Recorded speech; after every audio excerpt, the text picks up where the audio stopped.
Good afternoon, everybody.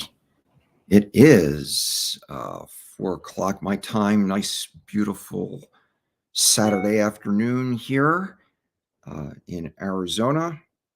I hope everybody is doing well out there. It's been a great day for me so far, personally.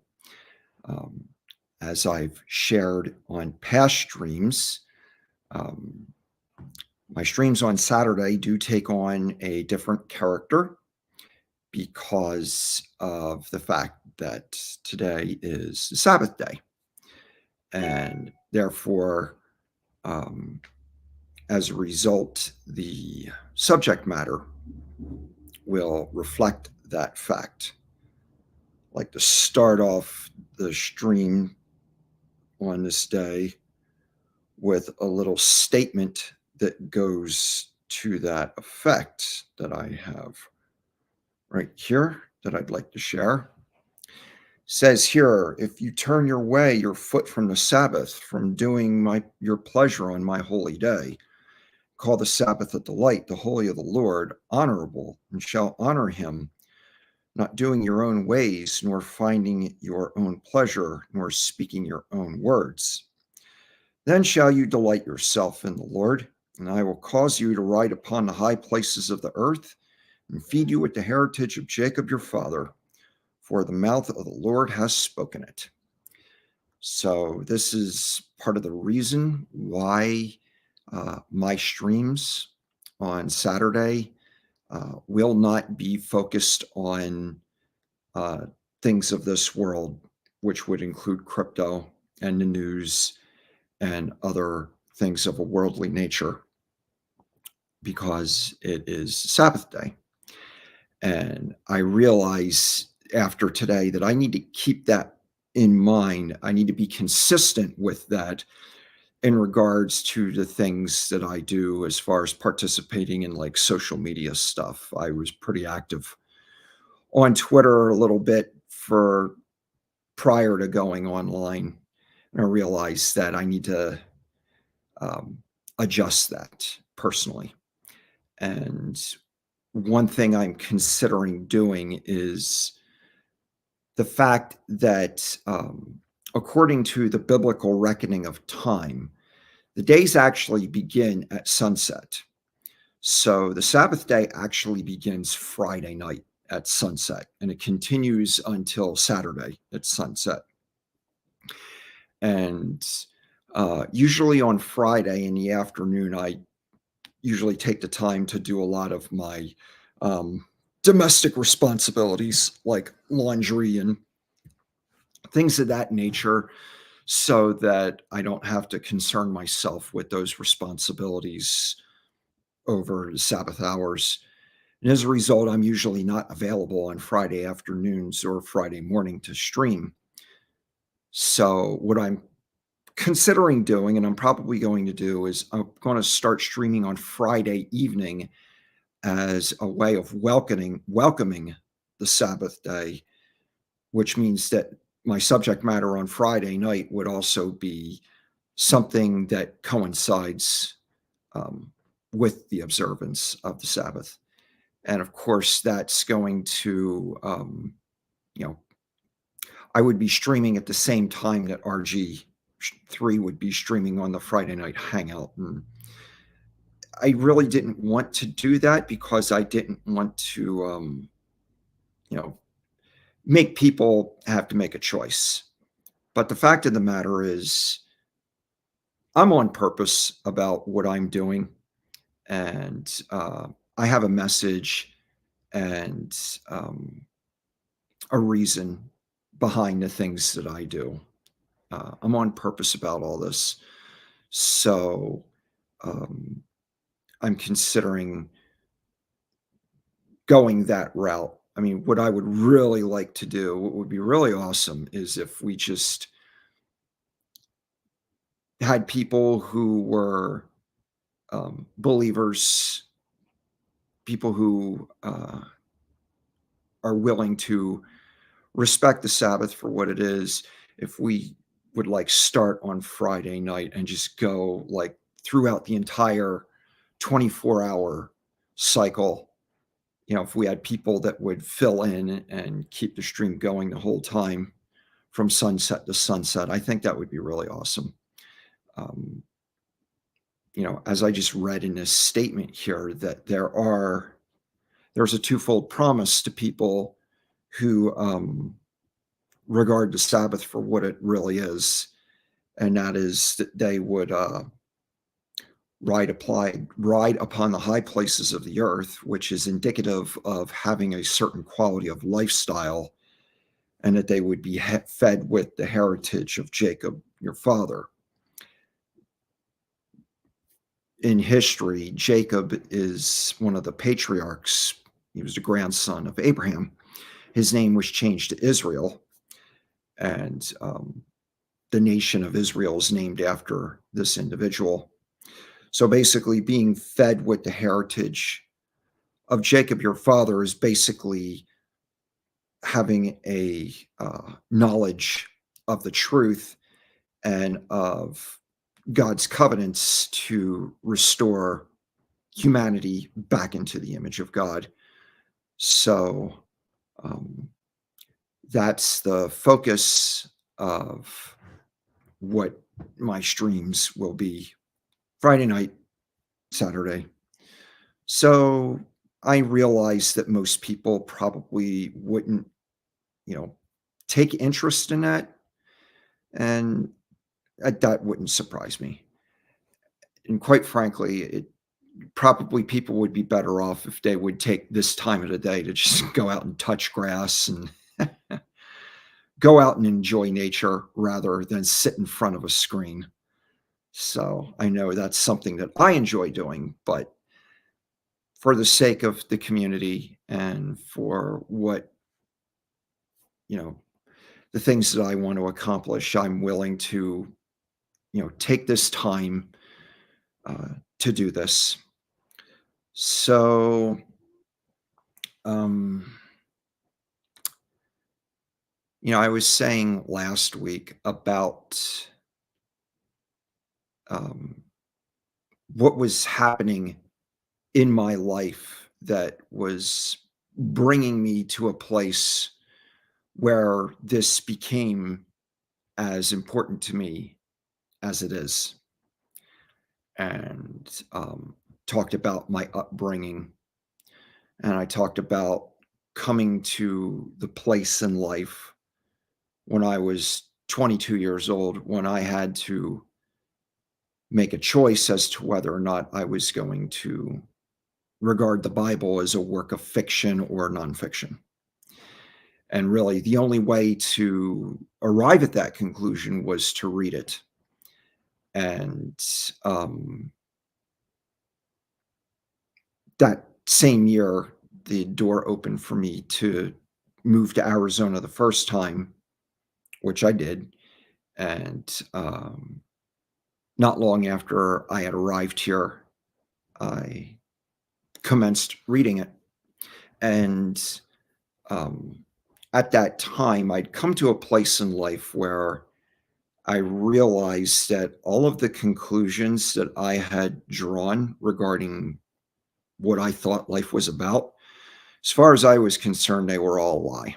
And I was willing to just relinquish all of them and just read this book for whatever it says and just let it be whatever it is. And then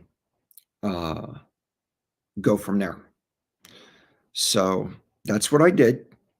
And as I said, after doing that, I was motivated to want to associate with other people that were into this. So the apartment complex that I first moved into, most of the people there that were my age were not interested in reading at all.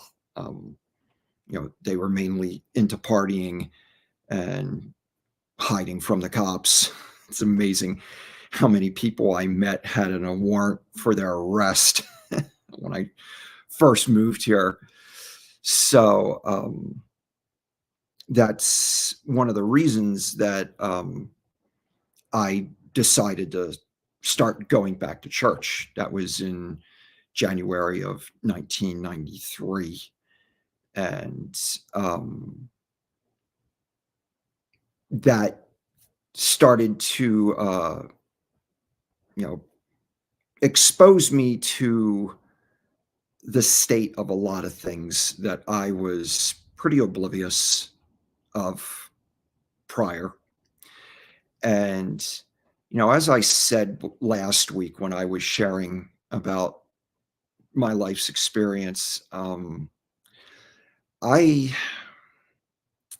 it's like when I was a kid, our family, we went to church every Sunday, and it was just not a real life defining experience. It was just something that we did. And for whatever reason, my parents decided that that's something they just didn't want to do anymore. And that was around the time that I was 13 and was starting to go to the junior high school. My parents had three more kids along the way that were considerably younger than me. And raising them was a little more challenging than raising me. So my parents just stopped going. And as a teenager, I was pretty averse to the prospect of being involved in any kind of church environment. It just, it's like I didn't want to be like a simp. I mentioned last week that a lot of what is regarded as Christianity today is really just people simping for Jesus. They're just um, really just touting just some kind of narrative. And it seems that most people, what they really want is for some event to validate their Christian narrative rather than acquire a knowledge of what the kingdom of heaven actually is and to live in agreement with it. And I considered myself one of the latter. It's like when I came to the place where I was ready to get back involved in this on my own, um, it was with a desire to have a knowledge of, what the kingdom of heaven really is all about, and um, my place in that. So, um, as I said, I first started going back to a local church in January of 1993, and I didn't own a vehicle at the time, so I had to go someplace that was within walking distance of my house, and that cut down my options a lot. As a matter of fact, there was only like one. So, um, when I arrived there that first Sunday morning, I walked like a mile in the rain. So the people that were there early, they were pretty surprised to see me walk in the door. And prior to this time, you know, I went to public school. So over the course of going to school, I pretty much made friends with kids that came from all kinds of backgrounds. And we all pretty much liked the same things. And, we went to the same parties and watched the same movies and listened to the same music. So, I really didn't recognize a difference between one church and another, because it's like I was friends with Catholics and you know people that were Protestants, and like I said, my one roommate was a Jehovah's Witness. I didn't know, you know, that there was any kind of real difference between any of them other than just preferential things, because this was not something that I was really felt a need to investigate beyond the surface. But that started to change when I really, from the moment I walked into this church in Arizona. And that was because really just of the confrontational nature of some of the people that I spoke with in there. I was not accustomed to that growing up. That wasn't the nature of um, the congregation that our family belonged to. And this, caused me to uh, look into why, there's so many different factions and how did they all come to be. And this would really take many, many years of my life as far as studying to acquire some of these answers. Um, and a book that I encountered that really set all this in motion for me. Um, as I said before, I love to read.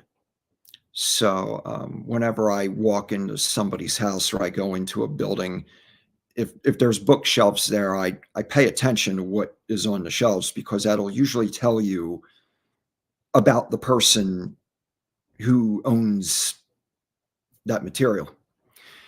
And um, so this church, they had bookshelves in their different classrooms and stuff, and I just started snooping around, and a book had literally jumped off the shelf and grabbed my attention. And it was a book called The Great Controversy. And I'd never heard of it before, but I grabbed it. The title sounded intriguing. And I looked at the table of contents, and table of contents was even more intriguing than the title because it had the subheadings of each chapter. So just the table of contents alone contained a very large amount of information. So I took that book and proceeded to read it.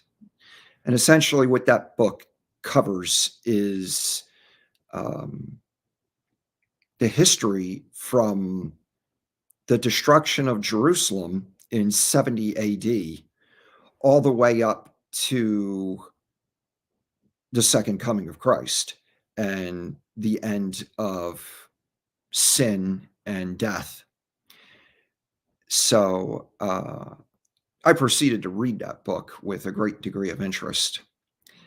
And um, it was that book that first brought the subject of the Sabbath to my attention. Now, when I was younger, um, I remember asking my grandmom about this, and she's like, "Oh, yeah, the Sabbath is Sunday." And I didn't think much about it after that until I read this book and realized that the Sabbath is actually from Friday sunset until Saturday sunset, and it was by an act of man that most people regard Sunday as the Sabbath, when in fact that isn't true. And when I first read this book, mind you, before I read it, I had already read another book that was based on a movie that was on cable television one time when I was a kid. Uh, when I was a kid and cable TV first came out, it wasn't a streaming service. It was just the provider just they decided on what was played when, and you got a guide at the beginning of the month that told you, these are all the shows that will be on which days and what times throughout the month. And I remember looking at the guide one month, and I there was the title of a movie in there that really caught my attention. It was called The Late Great Planet Earth. And I thought, wow, that sounds like a cool movie. I want to watch that. And my mom looked at it and she's like, no way, you're not going to watch that. And I'm like, why? What's the big deal? And she never really did tell me, but it wasn't rated R. So I'm thinking, what's the big deal? I'm like, if you knew half the things that dad let me watch on cable, you'd have a heart attack. But I didn't say that because I didn't want to bust my dad and get him in trouble. So, um, anyway, years later, I'm living in Arizona. I was walking through a local shopping mall and I passed a bookstore and they had a clearance table out front and there's this book on the clearance table. It was actually two books in one by the same author. One of them was called The Late Great Planet Earth, which was named after this movie. And the second book was called Satan is Alive and Well on Planet Earth. And the title of that part of the book was more intriguing than the first part. So I bought that book and I read that before I started even going to this church, actually. And by reading those two books, I was convinced of this doctrine that is very popular today that people call the rapture and the whole 7 year tribulation thing. And I subscribed to that for a while, for about 7 years, coincidentally. And so I was already of that mind before I read this book called The Great Controversy and what it had to say about the Sabbath. And since Great Controversy didn't refute the position that was advocated in this other book, um, I just kind of held on to both of them for the time being until um, I needed to investigate this matter further. At the time, it just didn't seem like the Sabbath was that big of a deal. It seemed like things were coming to a head relatively quick, and that this wasn't something that I would really have to concern myself with. Um, to give you one example, I started going to this church in January of 1993. Had been only going there a few weeks, and I became acquainted with another kid my age. His name was Mark, and he was going there with his brother Terry, who was a little bit younger than him. And they were going there with their mother and stepfather. So they invited me over for lunch the one Sunday, and we just kind of hit it off right off the bat. And we all became really good friends. And so it was only a few weeks after that when Mark's mom came up to me one morning and she's like, so did you hear what was going on in Texas? I'm like, no, because I didn't have a TV. She was like, there's a group of people that are in an armed standoff with the government in Waco, Texas. I'm like, what? What are you talking about? And then the next thing you know, that was on TV. I mean, Waco was like the center of attention for weeks. And, to see this unfold just as I'm, becoming a new believer and getting back involved in church and stuff, that really was very telling of an event. Um, you know, I didn't know much else about it other than what the media was reporting, which was really just a bunch of junk. But it really made me wonder what makes these people tick that they end up in that environment and dealing with that confrontation. Like, how do people end up there? And because later people would be having that same concern about me and different decisions that I would make later as far as how I live my life and where I live and who I associate with. So, uh, anyway, uh, So this was my introduction to um, mainstream Christianity. Like I said, I really didn't know anything before this, even though, like I said, our family went to church every Sunday for like the first 13 years of my life. And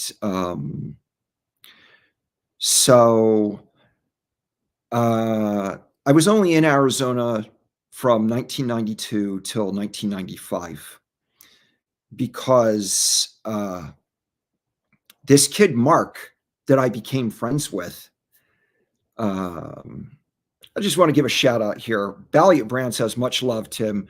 Much love to you too, Brand. Thank you for stopping in. Um, I consider it an honor that you're taking the time to participate in this stream, considering who you are, knowing who you are, and knowing what you've contributed to this space. Thank you.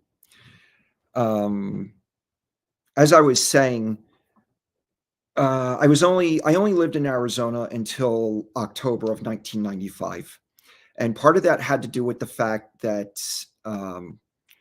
this kid Mark uh, worked for a carpet cleaning company, and when I first moved to Arizona, I started working for the people that I was living with, and that really didn't work out.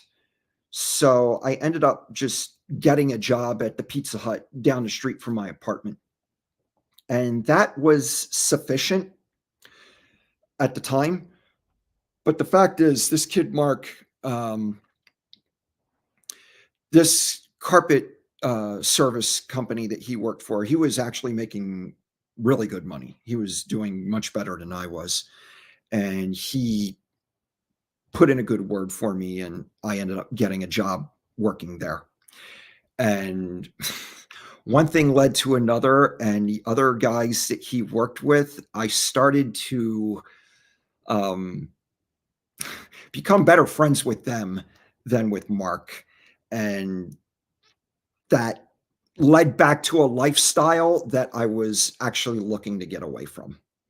And one thing led to another, and I was having a little too much fun. And not only was that a contradiction to my my faith and my testimony, but on top of that, I had invited a friend from high school who was still back in Pennsylvania. I had invited him to move out here to Arizona to be a roommate, and that was really the beginning of the end of our friendship. Now, he had previously lived in Hollywood, California. He lived on Sunset Strip or some, big name place out there. And he was having some issues. And after I moved to Arizona, he decided he was going to move back to Pennsylvania to work for his dad to make some money. And on his way home, he stopped and visited me in Arizona. And we did some brainstorming about doing some collaboration music wise, because we both love the same music, same artists. We both had an interest in the music business and working within that industry. So we started kicking some ideas around, and the plan was he was going to go back to Pennsylvania. He was going to work for his dad for 6 months or so. His dad was going to let him live with him basically for free so he could save up his money. And then he was going to move back to Arizona. We were going to live together. We were going to build this enterprise in Arizona to a certain point, and then we would move to like Venice Beach and live somewhere out in the LA area and become rich and famous rock stars. That was the big plan. And when he showed up in 1994, actually before he showed up, we would keep in touch on the phone and just, share ideas and just keep each other abreast of what was going on in our personal lives. And I remember telling him that because of what I was reading and what I was doing, that the course of my life was changing. My priorities were starting to change. And I didn't know how this was going to work out in regard to our plans. And he was like, "Yeah, you're just going through a phase. You'll get over it." And it turned out when he got here, it wasn't a phase that I was going through. My life was changing. Like, how I relate to life was changing. How I relate to the universe, how I relate to society, how I relate to God. Everything about my relationship to life was shifting. And of course, what made it worse is when the day he showed up and I picked him up at the airport. um, he had told me previously, like just the week before, "Yeah, man, I've got like 6 grand in cash," which was a lot of money back in 1994, by the way. And it's like, "Man, we're going to get this ball rolling. We're going to do this, that, and the other, and it's going to be great." And I'm like, "Cool." So I go and pick him up at the airport. And when I meet him at the gate, he has this mopey look on his face. And he's like, "Oh, dude, my stepmother at the last minute decided to charge me rent for living with my dad. I've only got $600."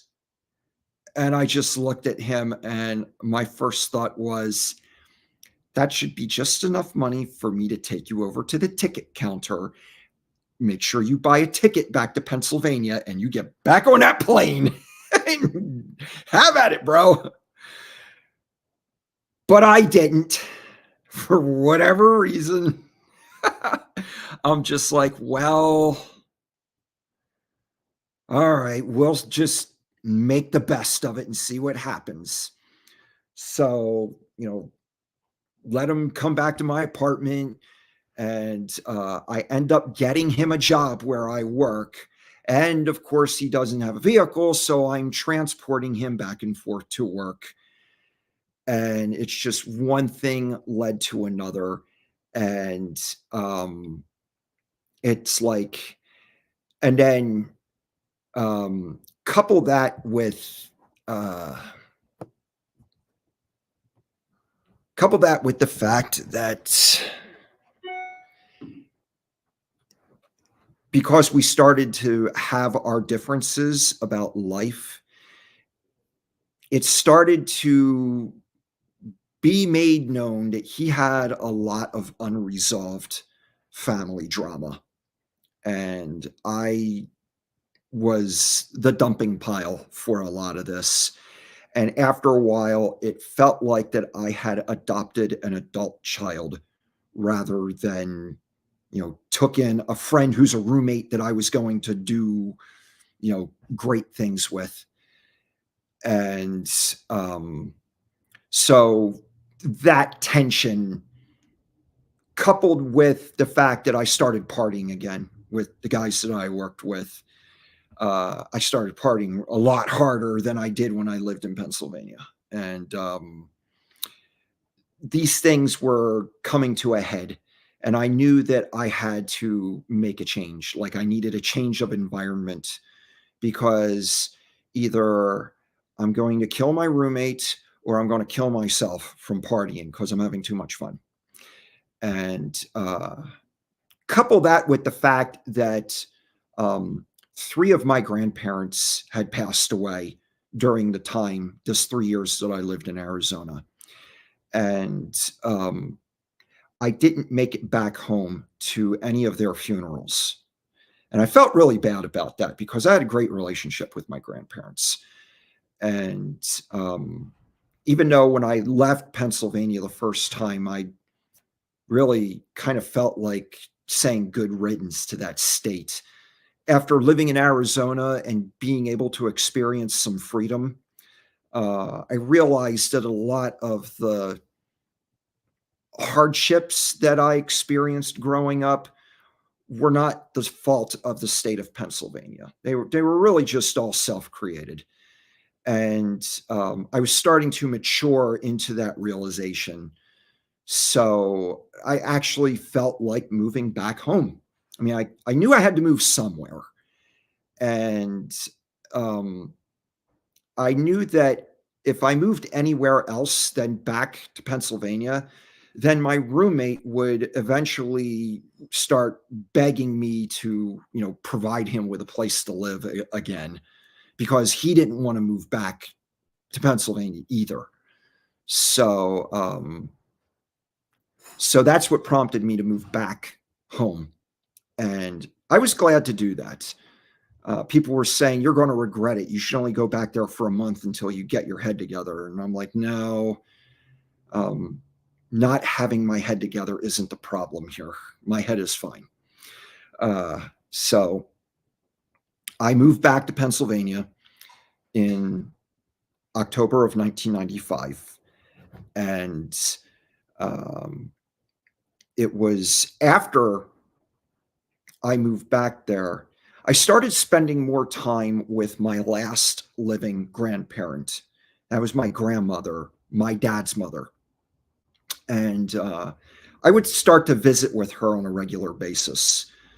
Um, I would like offer to take her to church and stuff like that, just as a reason to spend time with her.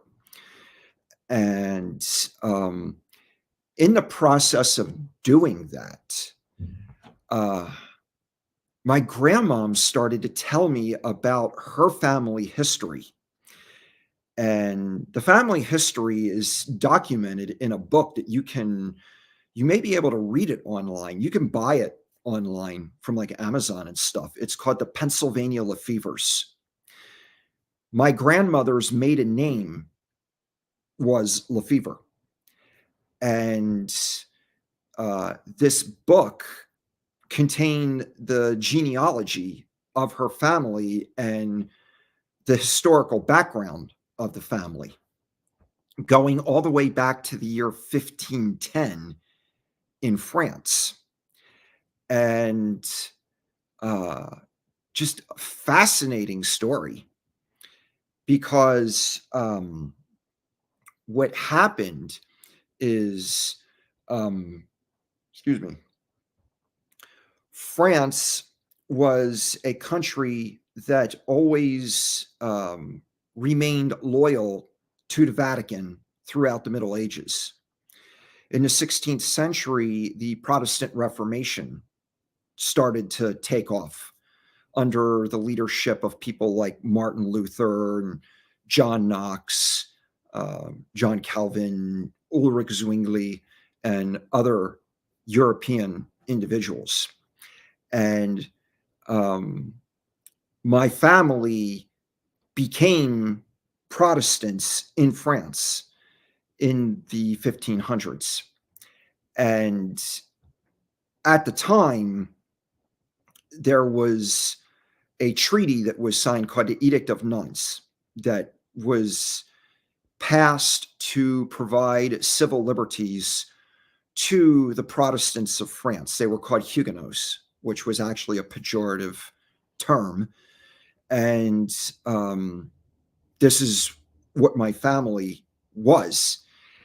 But in 1685, I think it was, that edict was revoked.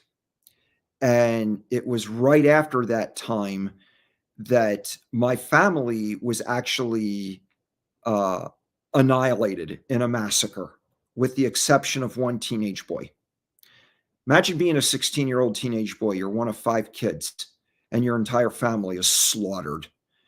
That's the origin of my family records. And the family had some kind of intimation that this was coming, because the mother took the family Bible and she baked it into a loaf of bread. And this loaf of bread was literally the only were earthly object that our family's ancestor, a teenage boy named Isaac Lefevre, this was like the only thing he could take with him when he had to flee France. And he was picked up and somewhat adopted by another Protestant family by the last name of Ferry. And they were fairly well off. They were a wealthy merchant family. They had connections. So they were able to go to Germany to, you know, to get things together to decide what do we do now. And the mother of that family had connections in England. She actually made contact with a man named William Penn and basically made a real estate deal to buy a piece of land in what is now Lancaster, Pennsylvania. And in this book, there's actually a copy of the receipt for the purchase of the land that the Ferry family made with William Penn. And when the family arrived to that land in 1712 in Pennsylvania, their first reaction to it was, this place is paradise. And the name Paradise has stuck ever since. If you look on your map program and look up Paradise, Pennsylvania in Lancaster County, that's the land that our family acquired from William Penn. And so my grandmom's telling me about all this. I'm 25 years old at this point, and I'm just absolutely fascinated by knowing that this is where our family came from. That, like, you know, I'm standing on the shoulders of several generations of people that have been wanting to live free. And Isaac eventually married into the Ferry family. He married a Catherine Ferry, and they had, I think, maybe 4 kids after settling in Paradise. And no, they had 6 kids. They had 4 sons and 2 daughters. And the 4 sons married and had children. The 2 daughters didn't. And the one son, whose family line I come from, he had a son named Adam, that he named Adam Lefevre, and he actually fought in the Continental Army under George Washington in the American Revolution. So there's a group of people called the Sons of the Revolution that I've been told about. I haven't looked them up yet, but I'm going to eventually and probably apply to be part of their group. But because I can prove that I'm directly related to somebody who fought in the American Revolution, basically I'm entitled to join this group of people called the Sons of the Revolution. So, you know, learning that, like I said, when I was 25 years old, I mean, this really helped put things into perspective for me. And so also I found out that the name Lefevre that's French for the fire. And it's a common name, like the name Smith, for example, in England. It's a name that's common among people who work with metal. Turns out my family has always had an interest in manufacturing firearms. That's the metal work that our family has engaged in generation to generation. Now, I personally don't have that bug. I'm not that interested in firearms. But my dad was fascinated with firearms. He would, acquire, a rifle from somebody that was all beat up, and he would just make it look brand new, and he would take it to, like, a gun shop and sell it for, like, 5 times more than what he paid for it, and, so, and I have a brother who, he owns some weapons, but he's not really into, like, the reloading and restoration and stuff like my dad was, and, uh, so this really, um, has affected my relationship to history, knowing where I come from, and has caused me to consider, you know,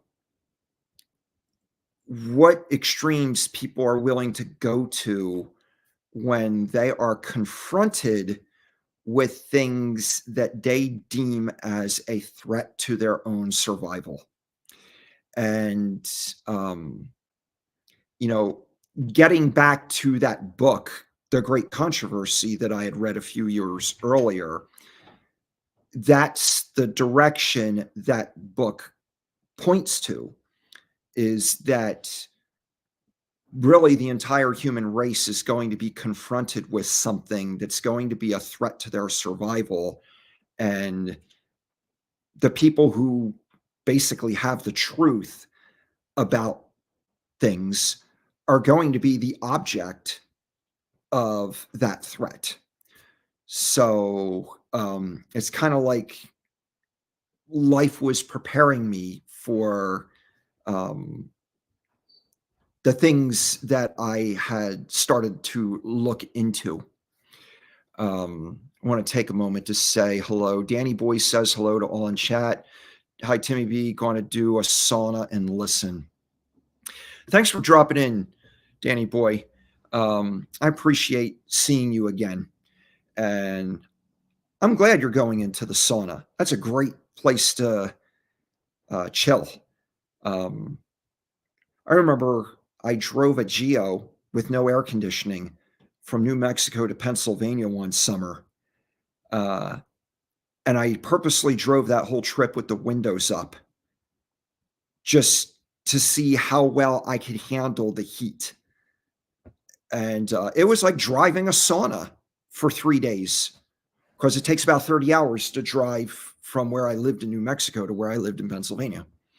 And when I got to Pennsylvania from that, spending 3 days in that car with no air conditioning and the windows up, I lost like enough belly fat that I went back down from a 33-inch waist to a 32-inch waist in one trip.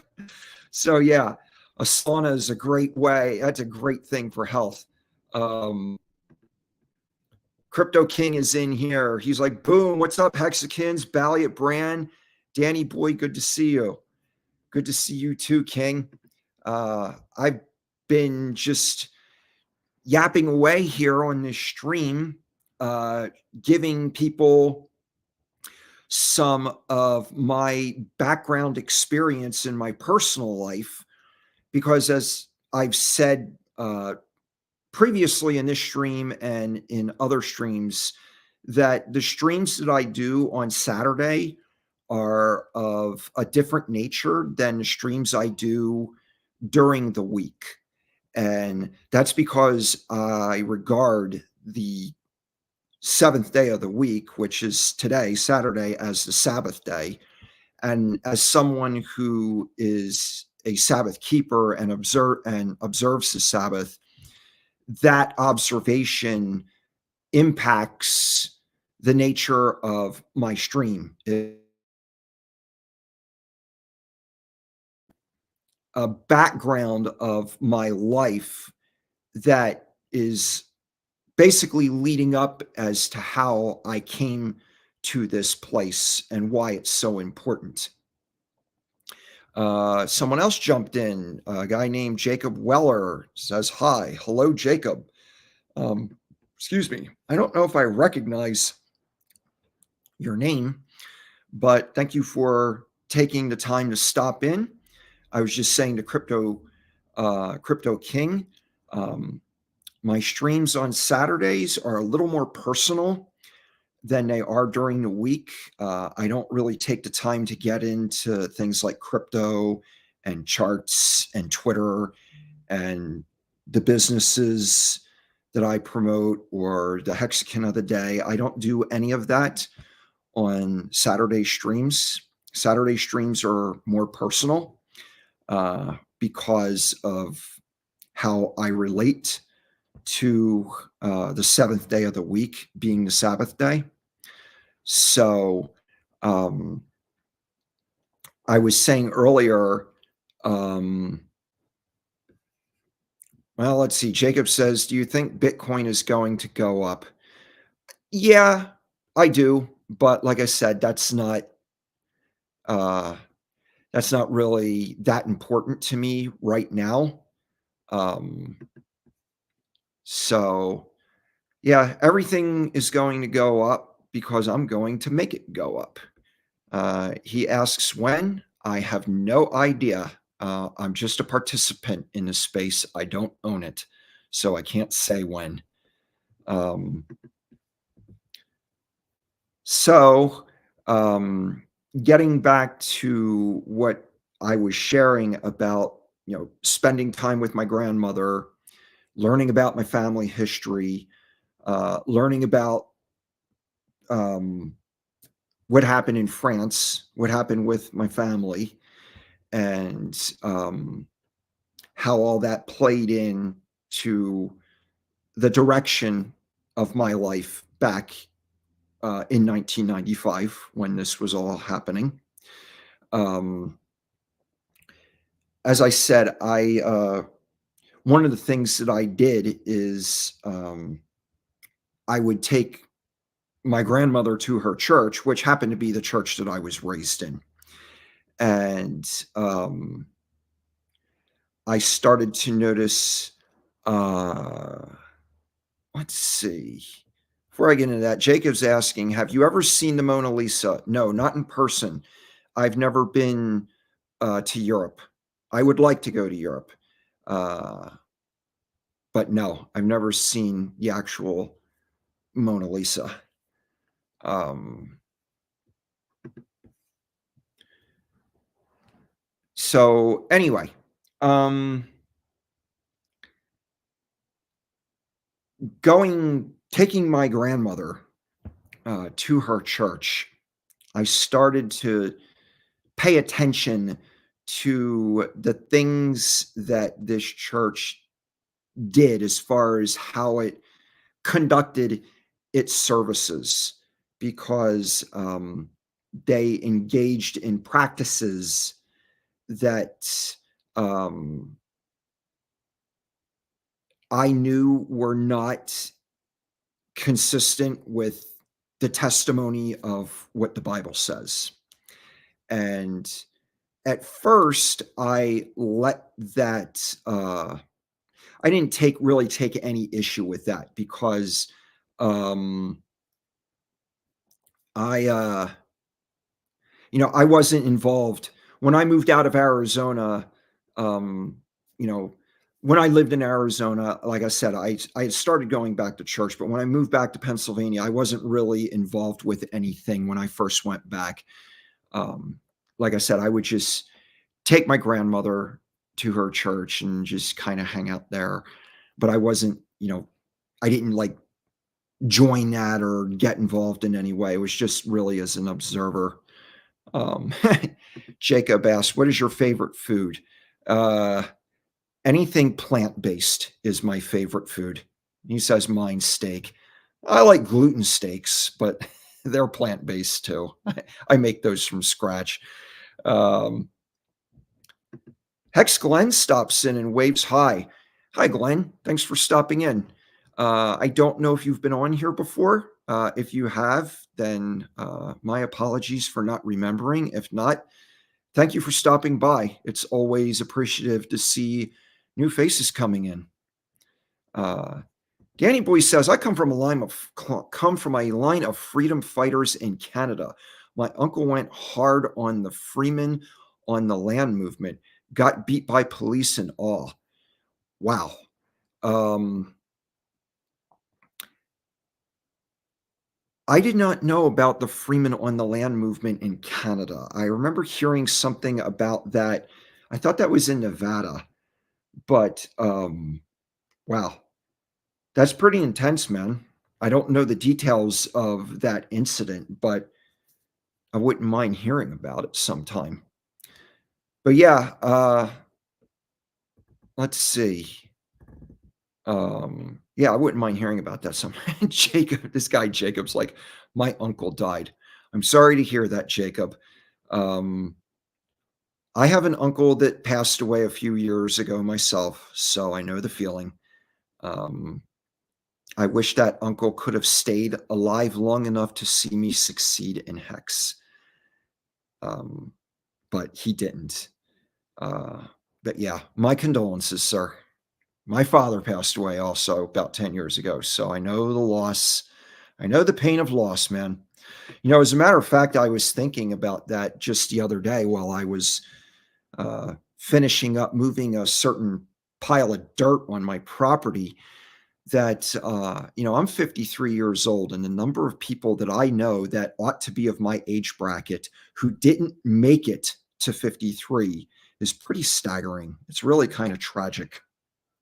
And, um, it's, yeah, it kind of had me in a quiet place for a while, but it's really tragic.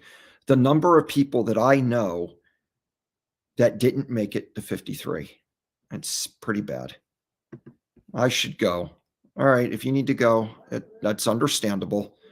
Um, it's we all got to go at some point. As a matter of fact, I've been streaming for almost an hour already, and I tend to go after an hour myself. But in a way, I feel like I'm just getting started. So I know I have at least a half hour more before I have to actually leave my house and go somewhere. So I'll probably stick around for a little bit longer, especially now that Tin Top shows up. He's like, "What's up, Hexicans?" Tin Top, my man, good to see you again. Been on here for a little while, just been kind of continuing what I was talking about last Saturday, giving people a little bit of my background story about what has happened with me that has caused me to regard this day as being set apart from the rest of the week, and how that impacts on the content of my streams on Saturday. And when I first started this afternoon, I was talking about even um, starting this on Friday evening, because the Sabbath day actually begins on Friday evening. And I was thinking of, starting this, having two of my streams during the week being Sabbath related. So that was just something I was contemplating out loud and might introduce this coming week. Danny Boy's like, "Yeah, right on, baby, swords." Yeah, man. Um, He's, "I just got home. I'm going to cook and listen." Well, I don't want to let you down, but I have to leave in a half hour. I got something I have to do this evening, so I'm only going to be streaming for another half hour at the most. So, but thank you for stopping in anyway. Yeah, getting back to you, Danny. Uh, when when people get a taste of what freedom actually is as a state of being and not just a narrative, um, it affects you. And granted, um, freedom is what is. And it's like if you're in it, no one can take it from you. So the whole notion of fighting for your freedom isn't 100% accurate because freedom doesn't need to be fought for because it already is. It's just a matter of us aligning with the principles that make freedom our state of being that's important. But at the same time, when you have that, there's people who are going to want to take it from you. And you have to be willing to not let them take it from you. And it's those who want to take it from you are the ones who are going to want to use force. Uh, you know, uh, people who have freedom don't have to use force to maintain it. It's the people who don't have it who have to use force to try and take it from you. Kind of like what Tin Top's saying here. It's a state of mind. Exactly. I used the word state of being, but yeah, um, because you know it's not just an idea. It's really it is what is. But yeah, I'm not going to split hairs with you. But yeah, I totally agree with you, Tin Top. Um, so this is really what I'm talking about here as far as my life's experience and where this is going and how this applies to my live streams. Because, I keep talking about this successful society, and freedom is like the cornerstone of the successful society.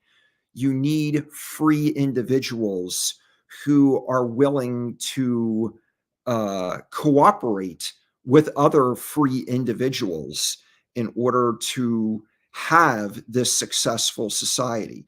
The problem with the rest of the world and its lack of success is that you have a mass of people who are all self centered and self interested. So even their cooperation isn't really connection because it's selfish. People only cooperate with other people because of what they get out of it. And that's not real freedom. And that's not what makes for a really successful society. And, you know, I'm seeing that this is something that needs to be worked out in the crypto space. Not that I want to get into crypto, but that's an example of why, things are as they are. Um, you know, with great power comes great responsibility, and Pulse Chain has provided us with a great deal of power. But unfortunately, a lot of people have used that power for their own self-interest by creating things that exploit people for money and just cater to self-interest. And uh, you know, I understand the remedy for that, and that's why I'm approaching all of this from the perspective that I am, because I want people to see that, you know, I speak based on what I know and what I've experienced and what I've learned. I'm not just some influencer out here with a big mouth and a cocky attitude and a, you know, selfish opinion that I'm trying to shill to everybody else. That's not me. That's not where I'm coming from. That's not what I want. I don't even want the reward of having all of that. Because I've already seen the end of that, and I know it sucks, and I don't want it. So, um, Andre, the Pulse Bitcoin miner, has stopped in and says, "Hi, G. I don't know which G you're talking to. I feel like we're all G's in this room, but hello to you too, Andre. Thank you for stopping in again. It's always good to see you. I appreciate your content that you post on X and all. Oh my, I can't believe I called it X. It's the first time I've ever called Twitter X. What's happening to me?" Anyway, Andre, it's good to see you, man. Thank you for stopping in. Um, so, getting back into my personal experience a little bit here, as I noticed, I'm back in Pennsylvania. I'm spending more time with my grandmother because she was my last living grandparent. I'm learning about my family history, and um, I'm paying attention, as far as, I'm taking my grandmom to her church because that was one of her activities, and I would take her and stuff, and I would pay attention to what was being said, and the different practices that were being conducted, in this church.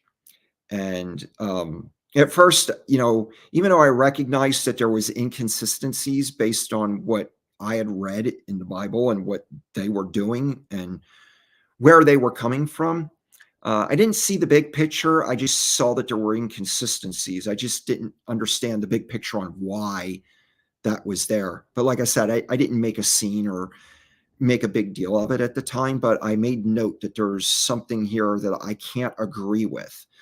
So eventually I had to tell my grandmom that, I told her about my experience in Arizona, how I had joined a church out there, and it wasn't the same as the one that she went to, which is the one that I'd been raised in as a child. And she really didn't have a big problem with that. She's like, yeah, one of my sisters, she belongs to one of those types of churches too. She didn't have an issue with it. But I had to let her know that, um, you know, I'm going to find a church here back in Pennsylvania that is more in line with I how I see things and the conclusions that I've drawn. And she didn't have an issue with that. I thought she would because that would take me away from that part of her life.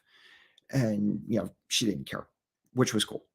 So eventually, um, I started going to this other church that I used to pass it every day on my way to work. And they were building an addition onto it at the time. And I thought I'd stop in and just see what they had going on. And it's kind of interesting.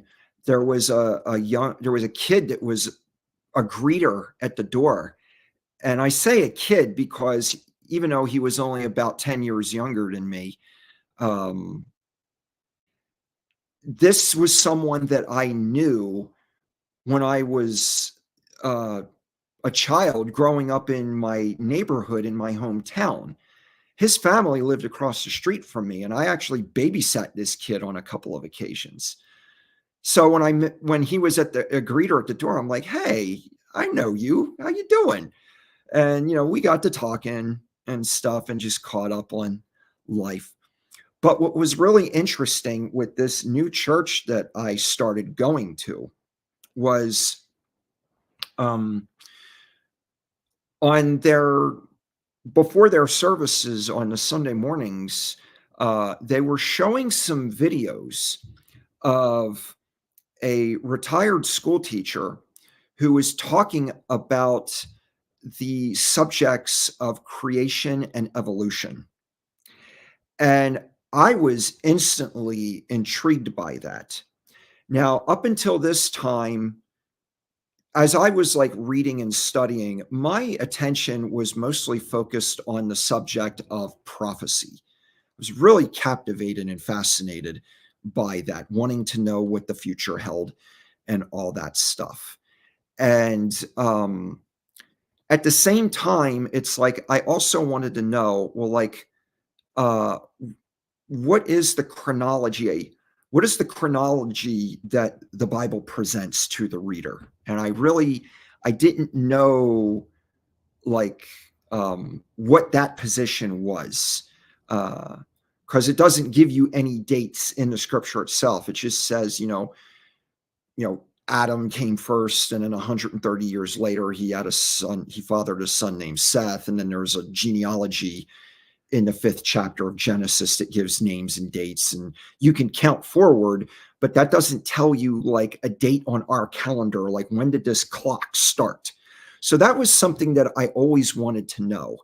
And I talked about that last Saturday when I talked about when I was in third grade and talking to my teacher about wanting to know who the first humans were when we were studying about cavemen. And it's like she couldn't give me an answer. So it's like this was something that I was always a curiosity to me, but it wasn't something that I really, like I was compelled to like have some kind of answer in my mind. So, uh, uh, anyway, um, so this was a thing that was being discussed when I first started going to this church. And like I said, I was really captivated by that. And Tin Top says the Bible has been rewritten and edited by the papacy and rulers. The parables and lessons are the manna that feed the soul. The rest is all packaging. Throw it out. Well, I don't know what part of the Bible you're talking about as far as being packaging, but I've studied these subjects exhaustively, and I've come to my conclusions, and that's what I'm going to be talking about on these streams on Saturday and probably Friday night also. But suffice it to say, I've read the Bible cover to cover several times, and I know the history of the papacy. I know the history of the Bible, and I know the history of a lot of other things on top of that. So it's too late for me to throw it out. I've got too much of it already in my mind. Um, I probably have more of it memorized than most people have thrown out. So it's kind of too late to follow that advice. But, I understand where you're coming from. And I'll leave that at that. But anyway, uh, next time when I stream in the afternoon, I'm going to have to do something about. I forgot to let down my draw the blinds, and the light is making the backdrop all wavy and fluttery, and it's driving me nuts. Uh, anyway, so I started going to this church, and the subjects of evolution and creation were being talked about by this retired school teacher on these series of videos. And like I said, this was another breakthrough experience with me. And let's see, that was the spring of 1997. April 1997, when I was experiencing this part of my life. And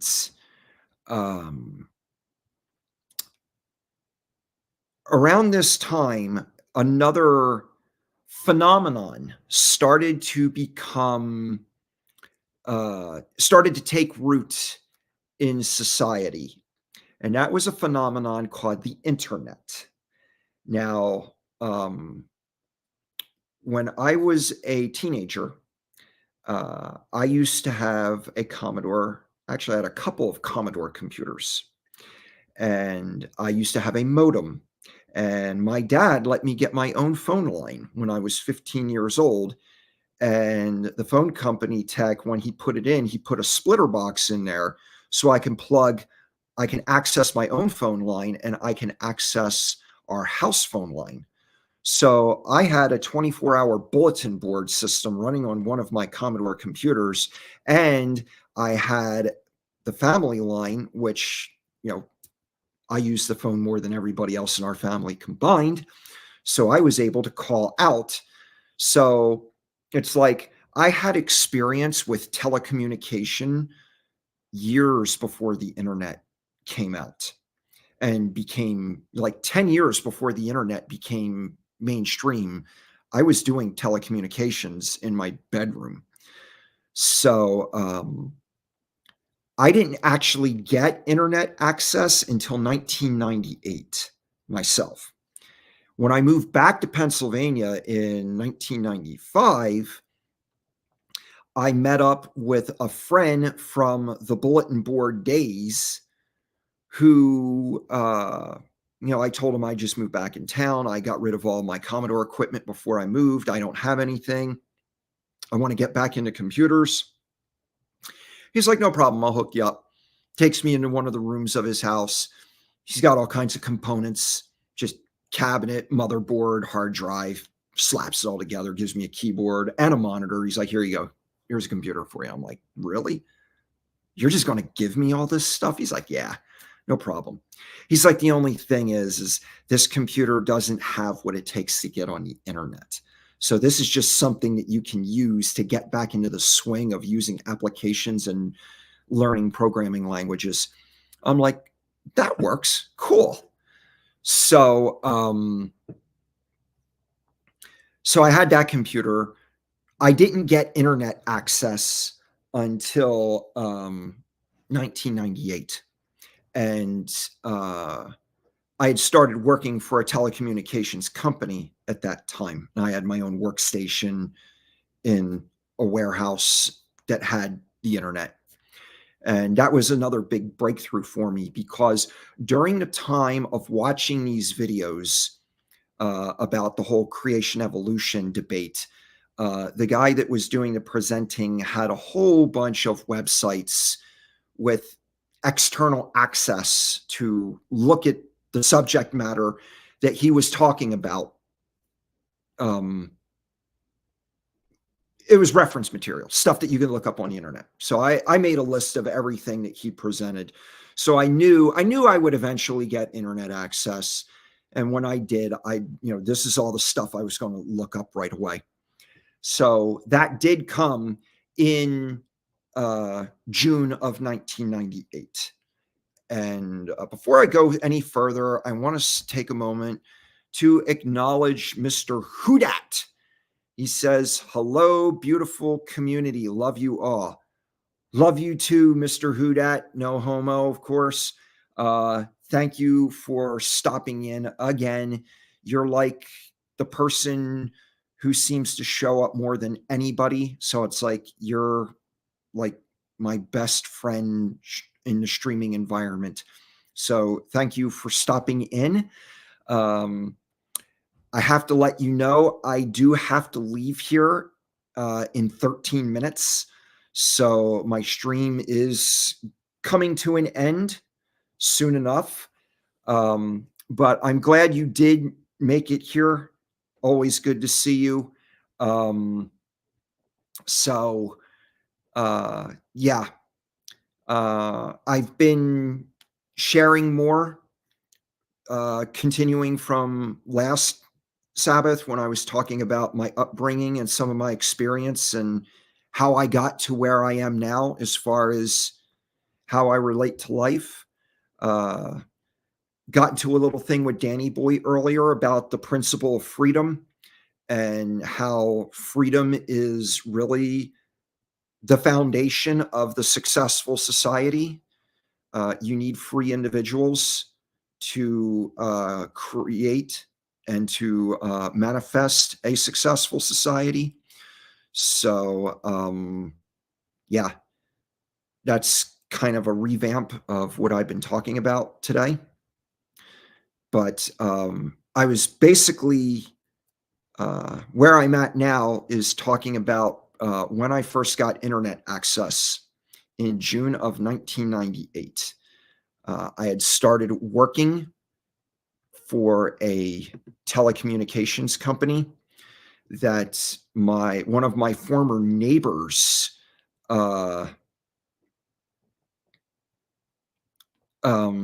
worked at. He contacted me and told me he was looking for an assistant, someone that he could trust, because my job title would involve delivering equipment all over Southeast Pennsylvania, into Delaware, New Jersey. And the last guy that was working in the warehouse was basically screwing around and wasting company time, and it was looking bad on his end. So he fired him, and he contacted me and said, "Yo, I got a job. You want it?" And when he said I'd have my own workstation with internet, I'm like, "Yep, I'm there, right there." And it was kind of funny. I was the only person in the history of that company that literally got hired on the spot that did not have a resume. Um, the service manager, who was the one who was ultimately responsible for hiring me, didn't really appreciate that. Um, he's like, "I want you to print up a resume, and I want one to have on file." And I'm like, "Sure, no problem." Before I could ever make one up, they restructured the company, and he wasn't the head of our department anymore, and the person who was didn't care. So, yeah, that's another thing about me to add to my list of eccentricities is, I've never had a resume ever in my entire life. Every job I've ever gotten, I got because I knew somebody that needed help, and I was the guy to help them. And, and then, of course, I found crypto and got into Hex, and, I put everything into Hex, and, so now I don't have to worry about a resume ever again. So it's like I've gotten all through life without a resume. And even now, I still have people asking me if I'm available to do stuff for them. Um, Somebody just asked me if I would paint a building for them. I'm like, yeah, sure, no problem. They already have the pressure washer and the paint sprayer. So it's like, yeah, it's like I don't even have to go out of my way to rent equipment, dude. It's like, yeah, no problem. So anyway, this is an example of how the laws of life work. One of the things that characterizes the life and universe is the principle of abundance. And there really is always enough if you understand, you know, the law and you live in harmony with the law. Uh, let's see. This full moon is bring in red candles. I think there is a cycle. New moon, green candles. Full moon, red.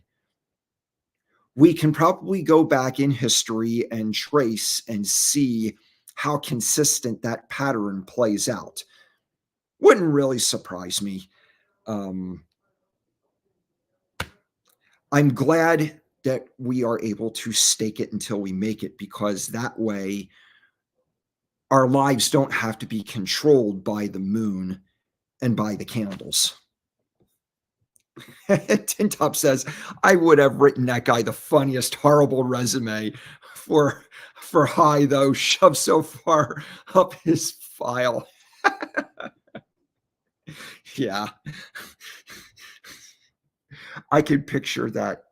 I can picture you being the type of person that would do something like that and would enjoy it very much. Oh man. Yeah, LOL. So, um, anyway, uh, I actually think I'm going to stop here as far as talking about my personal experience with getting the internet, because that really, uh, you know, that opened up a lot. Because, man, giving me access to the internet, you know, that's like taking a reformed drug addict to a Grateful Dead concert, man. It's just like mixing nitro and glycerin. It's wow.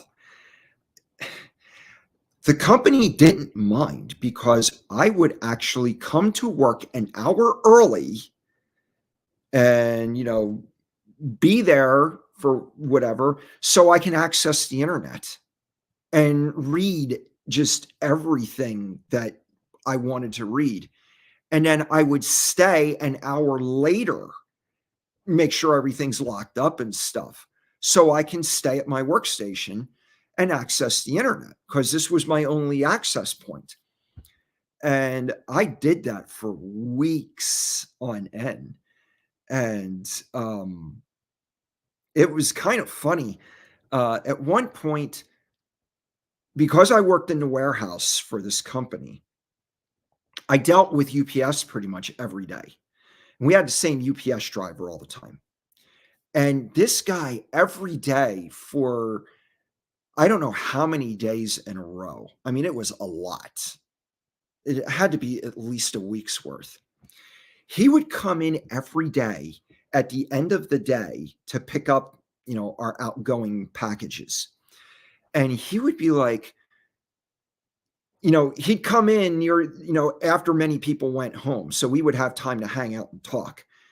And, he'd see me at my station and he every day he's like, dude, you are something else. He's like, I have a route, I have a very large route. And it's like, I deal with a lot of people and all of them are on the internet. And he's like, you are the only person that I know. Every single time I see you on the internet, you're actually reading something. Everybody else is just looking at pictures, but you're actually reading. And it's like, dude, what is it with you?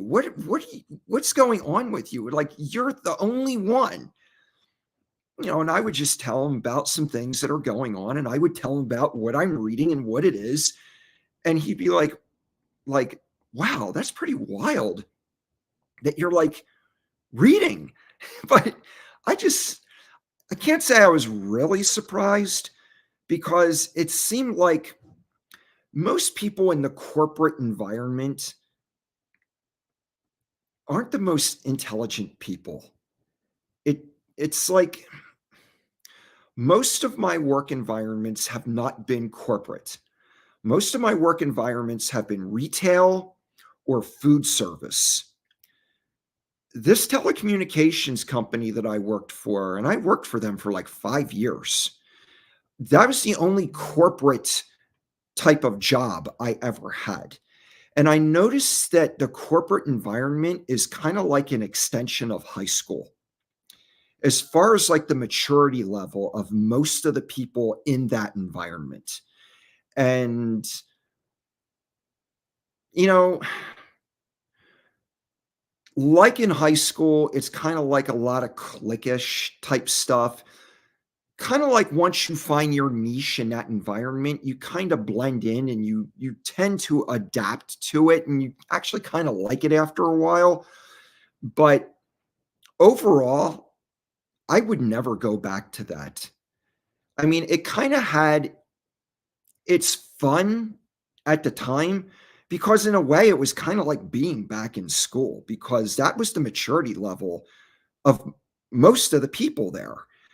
But at the same time, you know, I wasn't the type of person that was still in their mind, still in school. It's like I kind of graduated from all that. Um, but I did enjoy being in school and in high school. It was kind of fun. And, the corporate environment can be kind of fun, but at the same time, it is kind of immature. And like I said, a lot of the people there weren't really into intellectual pursuits.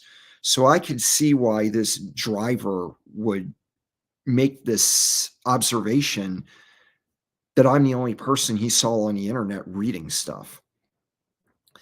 It's kind of a sad testimony that, this is kind of why the larger society is in the state that it's in because so many people in their mind are still trapped in some, you know, glory days of high school or whatever that they're still living in instead of, you know, adapting to now and dealing with now. And I think that is probably and very possibly part of the challenge that we are experiencing with trying to onboard people into our space. So, um, anyway, that's kind of a closing thought that I wanted to share with everybody in relationship to all of this. But as I said, once I got access to the internet, it's like um, it's that's when everything started to come together. It's like up until this time, um, everything was kind of a precursor. Like I was becoming aware of you know, the inconsistencies that the institutions of this world are based on or are part of their program. And it's kind of like, it's like I was waking up from all of this stuff. And then after the internet came, it's like all the knowledge to bring me into the real world basically was all unleashed. And of course, I just gobbled it all up.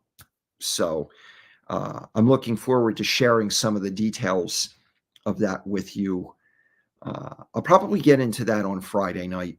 Like I said, um, I'm going to, when I stream on Fridays, I'm probably going to start in the evening and make that part of the whole Sabbath uh, subject of streaming. So, but for now, I do need to get going. I do have an appointment that I need to make. So I want to thank everybody for taking the time to drop in. And if you're still here, I'm glad that you stuck it out. Uh, like I said, I'm probably going to be getting into some things that many people are not going to agree with. And I respect people's disagreements. Uh, I just, I have my reasons for the conclusions that I've drawn. And it takes more than disagreement for me to be convinced that the conclusions that I have are not true, because I've come to learn that the truth is true and the truth exists. So, anyway, thank you everybody for your time, for your attention. I hope you enjoy the rest of your day. It's still daylight here where I am. If it is where you are, go outside and enjoy nature. Enjoy some fresh air and sunshine. Enjoy the people around you. Um, you never know when they may no longer be around you. So, again, Hudat says, peace, brother. Thank you. Have a good night. Thank you, sir. Thank you, Hudat. I will. I'm looking forward to it. And yeah, he says the deeper the better. I'm going to get into as deep as possible in the coming weeks. So I'm glad you're being receptive of that. It really, if one person is receptive of the things that I share, it's all worth it, because I'm used to dealing with adversity, disbelief, conflict, all that stuff. So, I've learned to count my blessings. So you all have a blessed day. Enjoy. And I will talk to you all.